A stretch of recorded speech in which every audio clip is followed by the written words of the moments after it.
Hello and welcome to another episode of It Came From the Page.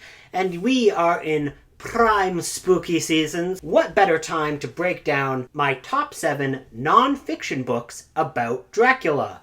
Now, Dracula, very famous pop culture figure, and there is a split between what the pop culture figure is and the historical figure. Lately, this has been kind of mixed around, where people have been trying to take and tell stories about the pop culture Dracula and trying to infuse elements of the historical Dracula, but they're two very different entities. When writing the original book, Bram Stoker essentially just took the name. He had created most of the character, and it was really just the name that he saw in a book.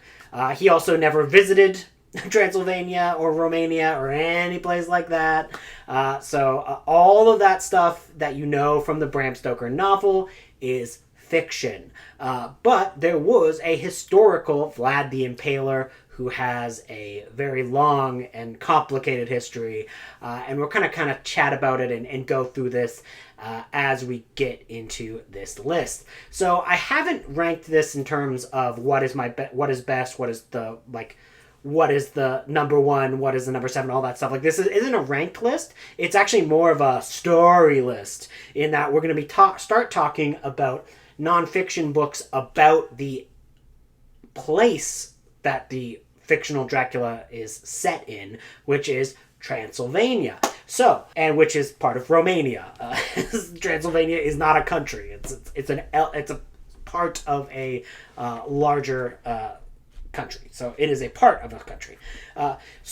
So whenever you're going to be talking about the historical Dracula, the book that is the reason why all the waters are muddied in modern day is this book, In Search of Dracula, by Raymond T. McNally and Radu Florescu. Now, this is a great book that details the then complete knowledge of the historical Dracula.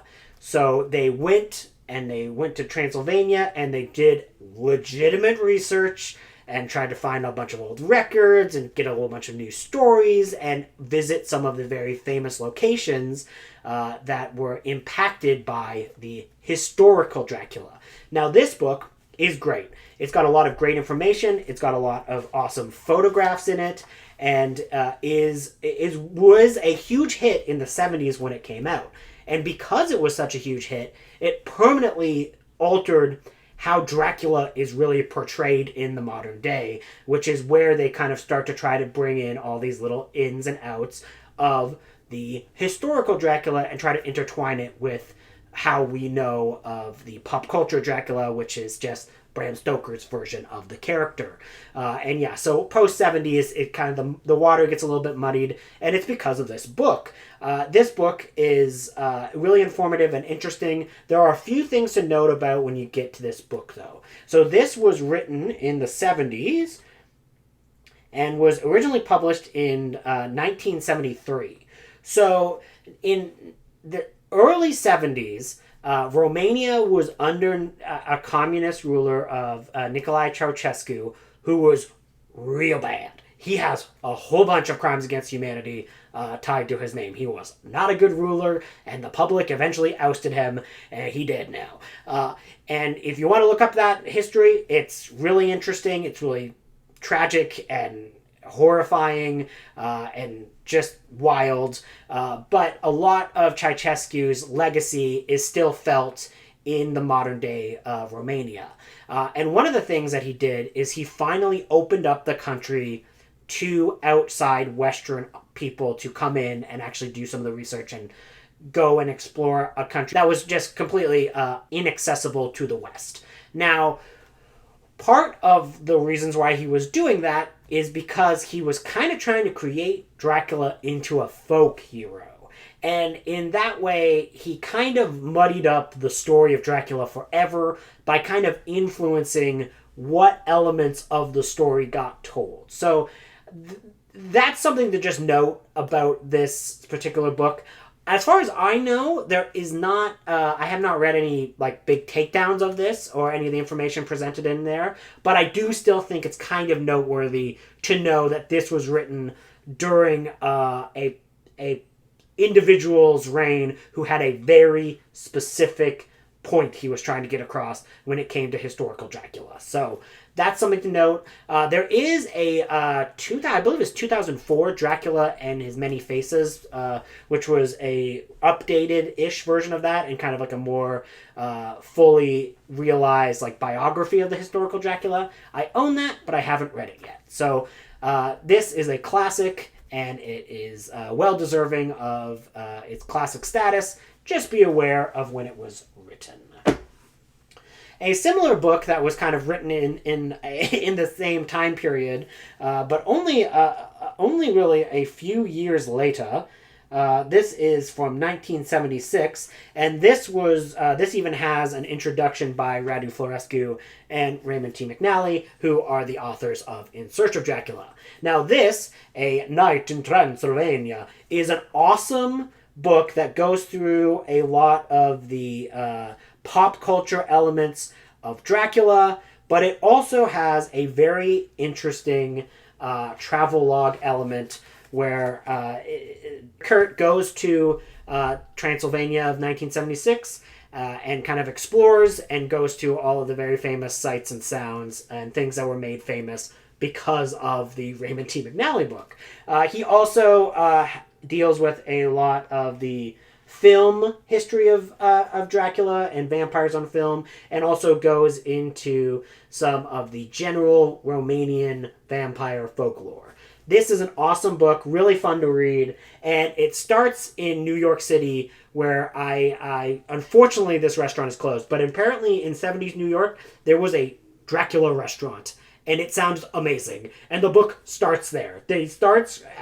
He travels from the Dracula restaurant to the actual area of the historical Dracula, and it just sounds amazing. And I once spent a long time trying to find old reviews of the Dracula restaurant, which do exist, and apparently it seemed like a pretty fun time.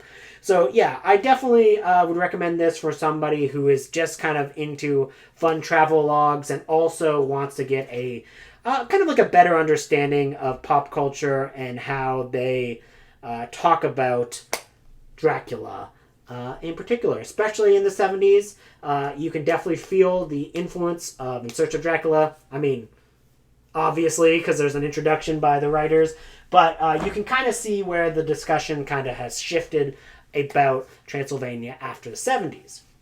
Now we get to a book that I just finished and I think is brilliant. So this is How to Have an Adventure in Transylvania by Raphael Coronelli.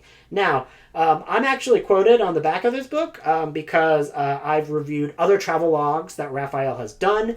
They're always great. I always love them. But honestly, I think this might be my favorite of the bunch. He goes into Romania and Wallachia, and he covers all of the history of these locations he's in, but he also covers the food, the wine, the culture, what shape are the hotels in, what is it like to actually walk to some of these places, do you have to drive, do you have to walk, how is it getting around in Transylvania, and how easy is it to access all of these things.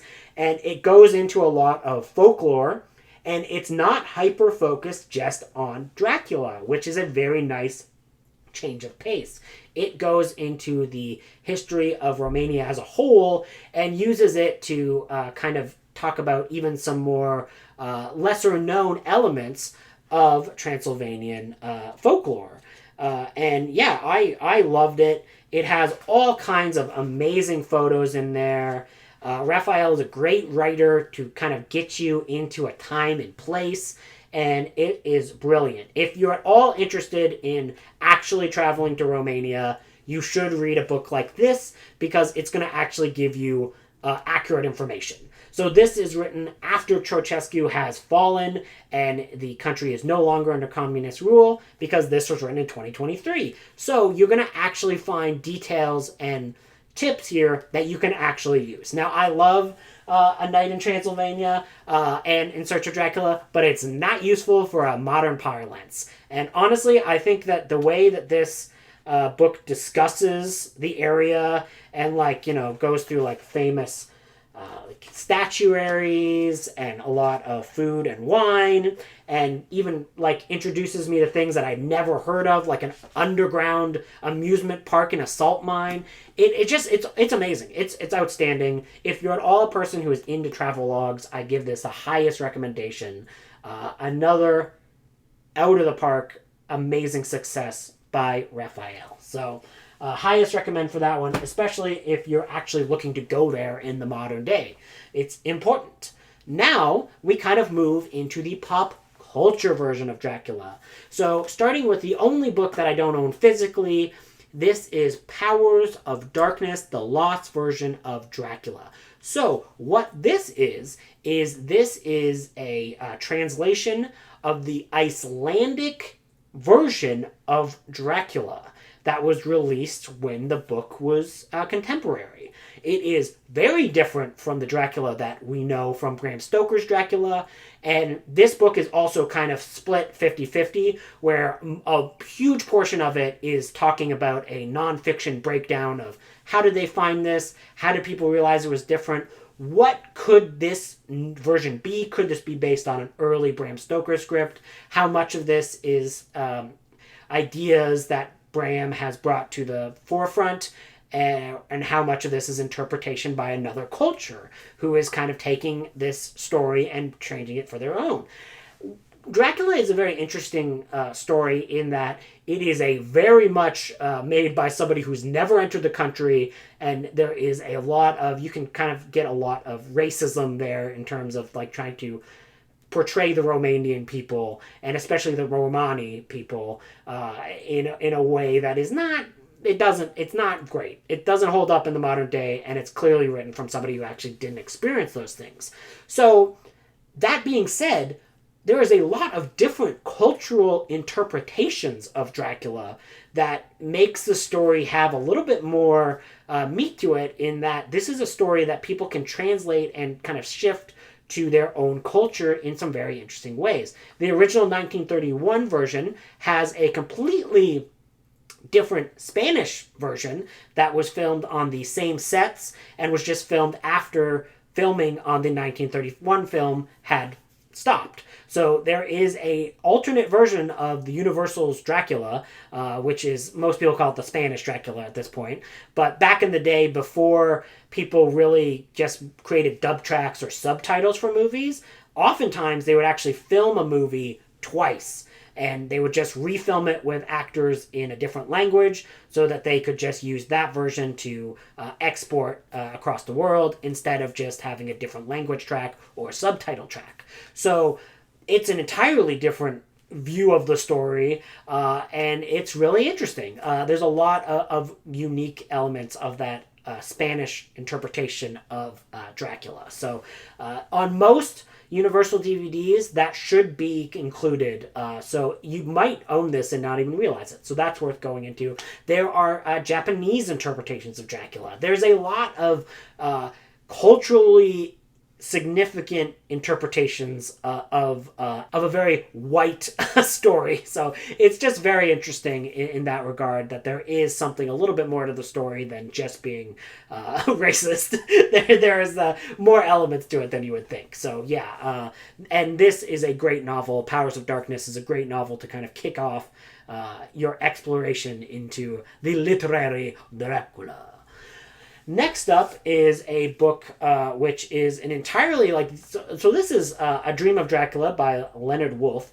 This is a book that is really kind of talking about what impact Dracula has had on society. So it really kind of goes into a lot of ideas about how this story has impacted how we live and how we exist in the modern era. He interviews patients who are dying here. He talks a lot about Guy de Rais, which is really interesting in the early chapters. He goes out of his way to interview a real vampire, which is somebody who just, they drink blood. And he talks to them and actually interviews them in a way that isn't like rude. Like, it just is a very nice cool and interesting version of this man who clearly is just taking and doing an actual interview with somebody instead of making a judgment call on them instantly. Now, of course, you shouldn't be drinking blood. It's not good for you, but it's interesting to read. And yeah, so this is a wonderful book that really kind of breaks down the book literarily and also goes into a lot of the ways that the story has affected our culture, because yeah, Dracula has had a pretty significant effect on culture overall. So high recommend if you're a person who really likes to get into a piece of work. Only a few more left. This one is by David J. Skell, and this is Something in the Blood, The Untold Tale of Bram Stoker. So this is a book all about the man who wrote Dracula and kind of exploring all of the elements of Bram Stoker's life. He had a real interesting life. He was a contemporary with Oscar Wilde. They even dated the same people. Like, he was literally in the same social circle as Oscar Wilde. And there is a pretty compelling case that he may have actually been a gay man, or at least a bisexual man. David J. Skell goes through a lot of letters here.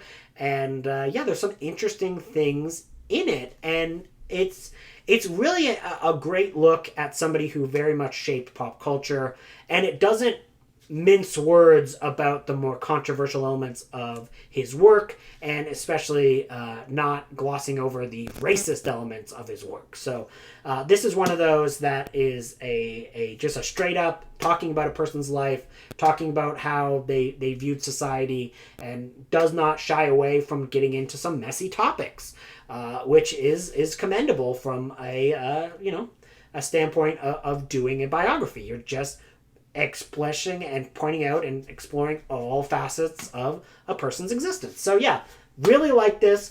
David J. Skell has a few other nonfiction Dracula books that I need to get to, but this is just the one I've read. Like I said, I might even explore this again next year, because there's a bunch of other books that I need to read, because he wrote one all about the stage adaptations of Dracula. It was like stage to screen, and there's a few more books about the making of that 1931 film and like the universal horror genre. So I will need to get to that in the future, but in the meantime, I loved this. I thought this was really, really good and compelling and interesting. And last, but certainly not least, this is The Dracula book by Donald F. Glut. Now, mainly this book is amazing because it has what I consider the greatest book cover of all time. Like, it looks awesome. It is like this red Christopher Lee, and it's chef's kiss. I have the Frankenstein book as well that I'm going to be reading, hopefully in the next little bit. But yeah, this is great because this goes through all the pop culture history of Dracula, and there is like a lot of books that are talked about in here, and a lot of movies and TV shows and radio plays that you just never heard of. Now, this is obviously not a contemporary book. This book was written in 1975. Again, there was that huge Dracula boom after In Search of Dracula came out.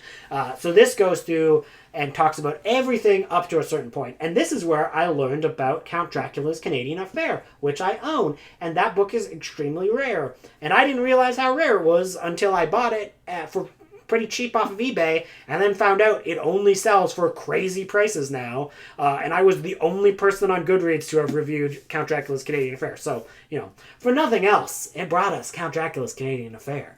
But I really like this book. There is a lot of great discussions and breakdowns of various works, including even comic books. So if you're somebody who is like a pop culture aficionado and you love Dracula and you want to explore other versions and other adaptations of the character, this is essential. So that is my top 7. What books did I miss? Were there any that you read that you completely disagree with? Do you have any favorite Dracula stories? Or do you not even like the character at all? Thank you, and have a great day. Goodbye.